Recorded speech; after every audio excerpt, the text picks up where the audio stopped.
அனைவருக்கும் வணக்கம். Welcome Tamil Galaxy. விஜயநகரத்தில் எங்காவது சில இடங்களில் திருடு போவது வாடிக்கையாகி விட்டது.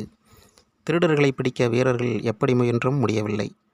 அரசர் செய்வது அறியாது குழம்பினார். பிறகு தெனாலிராமனை அழைத்து, உன்னால் தான் இதற்கு ஒரு தீர்வு காண முடியும், செய் என்றார். இந்த செய்தி மற்ற அவையினர் மற்றும் மக்களுக்கு தெரிய வந்தது. இதில் தெனாலிராமன் என்ன செய்ய கிடக்கிறது என்று பரிகாசித்தனர். ஒரு நாள் மாலை நகரம் முழுவதும் லக்ஷ்மிசந்த் சேட்டுக்கு அவருடைய குரு ஒரு அற்புத மந்திரத்தை சொல்லிக் கொடுத்திருப்பதாக ஒரு வதந்தி பரவியது. இரவு அந்த மந்திரத்தை ஜபித்த பிறகு இரவு முழுவதும் இரும்பு பெட்டி உள்ள அறையை திறந்தே வைத்திருப்பாராம். அதன் மூலம் நாட்டில் அமைதியும் செழிப்பும் ஏற்படுமாம். அதை கேட்ட யாவரும் திகைத்து போய் அச்செய்தியை ஊரில் எல்லோரிடமும் கிசுகிசுப்பாக பரப்பினர்.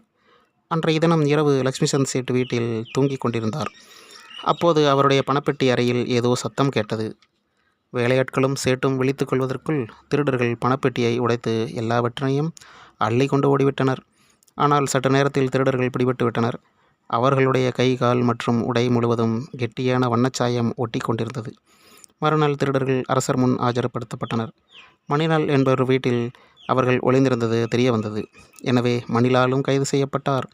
ஆனால் இதுபோன்ற நேரத்தில் இப்படி பணப்பெட்டி அறையை சேட்டு ஏன் திறந்து வைக்க வேண்டும் என்று அரசர் வியப்படைந்தார்.